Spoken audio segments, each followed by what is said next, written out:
সুন্দর গন্ধ কোথা দিয়ে বেরোচ্ছে? এত সুন্দর গন্ধ রান্নাঘর থেকে বেরোচ্ছে। কি রান্না করেছে? বলতো কি রান্না করেছি? কি? তুই তো জানিসই না কি রান্না করেছি। প্রত্যেক দিনের মতো মাছ ভাত। ক্যামেরা নিয়ে সামনে দেখিয়ে দিই কি রান্না করেছি।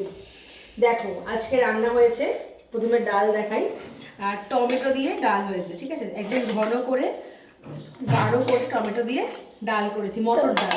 টমেটো আমার ফেভারিট। আর এখানে মা যেহেতু সোমবার দেওয়া ডাল খায় না, তো মায়ের জন্য এখানে সেদ্ধ ডাল তুলে রেখে দিয়েছি। আর এখানে হয়েছে কলমি শাক ভাজা, ক্যামেরাটা সামনে নিয়ে। এটা হচ্ছে কলমি শাক ভাজা, আর এখানে রয়েছে 1 পিস ভোলা মাছ ভাজা। কেন 1 পিস মাছ তোমাদেরকে বলছি সেটা।